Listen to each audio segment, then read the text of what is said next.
Mouse P.I for Hire, the sponsor of this video, was built around a simple concept. What if we combine BioShock with rubber hose animation? However, that simple concept created all kinds of unique design challenges for development studio Fumi Games. It all started when art director Michał Rostek stumbled upon fan art that was created for a class assignment that required students to mash up two different styles. Years later, while working on an entirely different project, Michał suddenly remembered the image and felt compelled to track it down again. When he found it, he thought, well, I do love BioShock, I do love rubber hose animation, so why is nobody developing a game like this? At the time, Fumi Games was better known as Fumi Studio, a production company based in Warsaw, Poland that specialized in animated short films. Founded in 2009 by Piotr Furmankiewicz and Mateusz Michalak, the studio has earned more than 230 awards at national and international film festivals. In 2019, they decided to try and develop games as well and officially founded Fumi Games. One of their first projects was Galaxy Taxi, a story-driven shoot-'em-up with a 90s cartoon aesthetic. That look was no accident, because Galaxy Taxi began as an animated series by Fumi Studio and served as a tribute to classic 90s cartoons. When it transitioned into a video game around 2021, 3 Fumi employees, including Michał Rostek, worked on it after their day jobs. In 2022, when Michał remembered the fan art, he approached Mateusz to pitch the idea of a first-person rubber hose game. Mateusz liked the idea and gave Michał the green light to start prototyping it. From the start, the main goal was to ensure every frame looked like a classic cartoon from the 1920s and 30s. That meant embracing rubber hose animation, not only because it was very popular during that era, but also because it was the first standardized animation style in the American animation industry.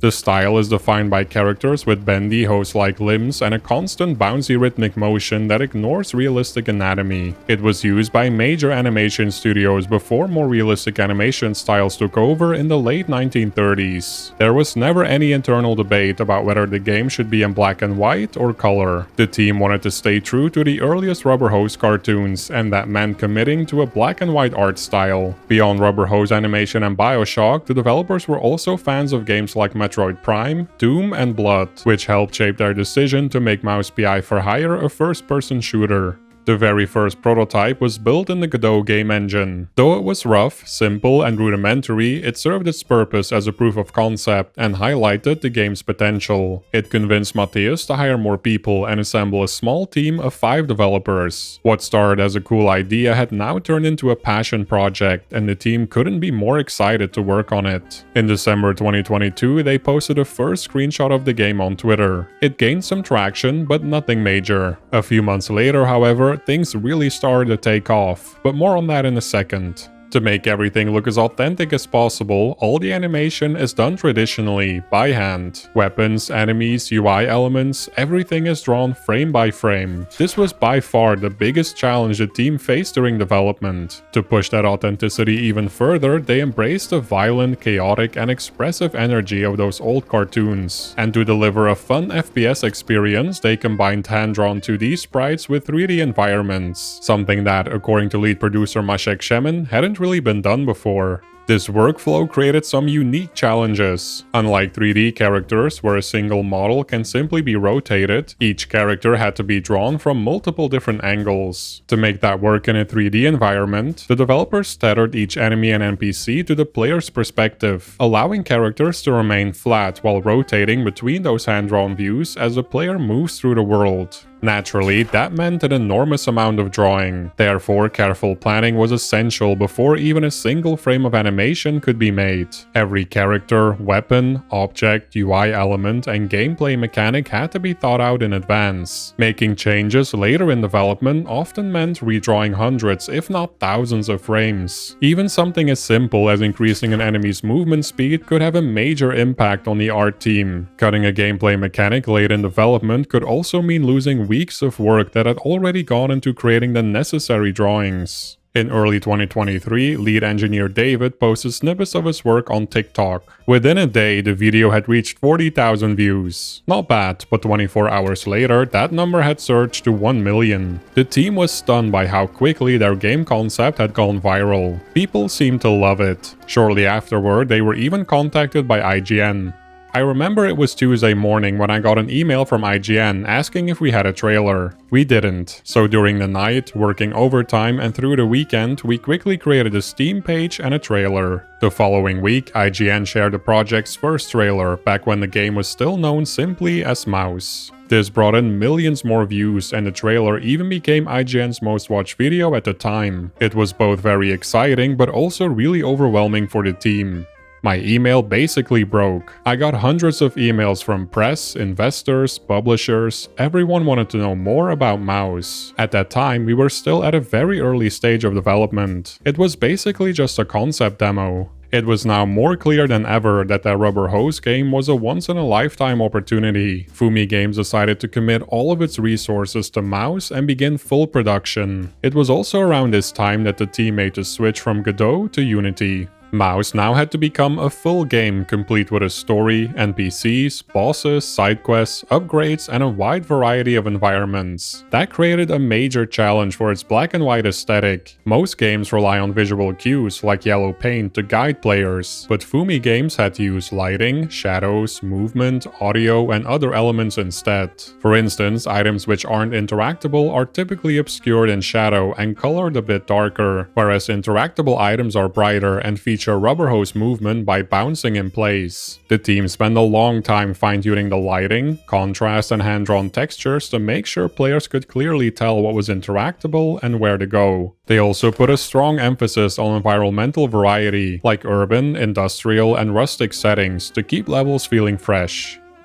In terms of combat, the team was heavily inspired by boomer shooters. Think of shooters with fast-paced, high-mobility gameplay that typically take place in maze-like levels. However, the developers wanted to ensure that fans of more modern shooters would enjoy the game as well, so they worked hard to fine-tune and balance things like movement pace, enemy attacks and pathing, reloading speed, magazine sizes, and much more. That said, high mobility is still essential to survive, and so the team made sure players can unlock a range of different movement abilities, including dash, double jump, wall run, and grapple hook. As you can imagine, weapons play a huge role in Mouse P.I. for hire. There is a standard pistol called the Micer, a shotgun called the Boomstick, and a Tommy gun called the James gun. But Fumi Games also came up with some wacky ideas of its own that lean more into slapstick cartoon humor and result in funny death animations. The Jarhead, for example, unleashes psionic waves that makes enemies' heads explode, while the Varnisher fires balls of turpentine that melts the skin off its targets. Then there's a Cool D, which fires a freezing beam that locks enemies in place before they can be shattered to pieces. To keep the arsenal feeling exciting and situational, the team gave many weapons alternate fire modes, as well as upgrade options. To make combat feel as satisfying as possible, the developers carefully balanced animation, sound, and music so that every shot would feel powerful. They even consulted industry veterans, including lead developers from the Doom franchise, to make sure the combat met industry standards. Fun fact, one team member, Igor, is responsible for every single reload animation. The story is set in Mouseburg, a fictional American city in the 1930s inhabited by humanoid rodents, mice, rats, shrews, and more. The developers set out to tell a noir-inspired story and build a world that doesn't shy away from heavier themes such as extremism, segregation, poverty, and inequality. In many ways, Mouseburg is a dark, twisted reflection of 1930s America during the interwar period. That stands in sharp contrast to the game's cartoon humor, and striking the right balance between the two was a big challenge. The key was to build a world and narrative that felt cohesive and grounded in those more serious, noir-inspired themes. From there, humor and cartoon antics were then used more sparingly, as space breakers and moments of comic relief, especially in conversations with NPCs and during combat. Films like Who Framed Roger Rabbit and The Naked Gun were key inspirations in helping the team find that balance. A lot of the developers also watched every single Popeye episode and were inspired by its many locations and characters. The protagonist, Jack Pepper, is a World War I veteran turned private investigator. Jack's role as a detective isn't just there to give him some backstory, it's actually an active part of the gameplay. Players have to take photos of evidence, read notes, discover clues, and talk to characters to solve cases. Once enough evidence has been collected, they can return to the central hub of Mouseburg and place it on a corkboard in Jack's office to make progress on his active cases. For the soundtrack, Fumi Games created a completely original score with big band recordings. In the game, players are also able to find tracks that are straight from the 1930s. The team also added optional audio filters that make the music sound like it's playing from wax cylinders or old vinyl records, an idea inspired by community feedback.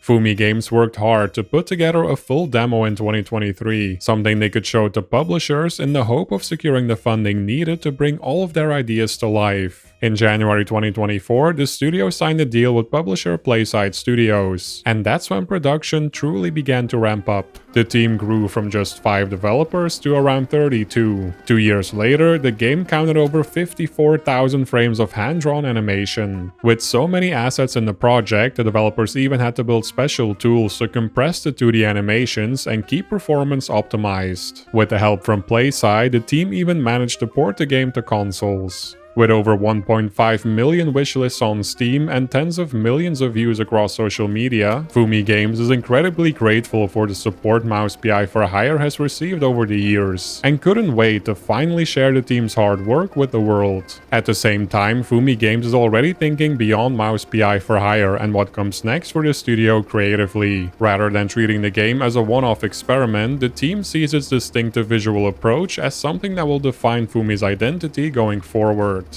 I think that the overall hand-drawn style will be our studio signature. I believe in the craftsmanship of artists, and I think that we will surprise people in the future with our next project. Mouse P.I for Hire is out now. Experience the fast-paced jazz-fueled adventure on PC, PlayStation 5, Xbox Series X and S, and Nintendo Switch 2.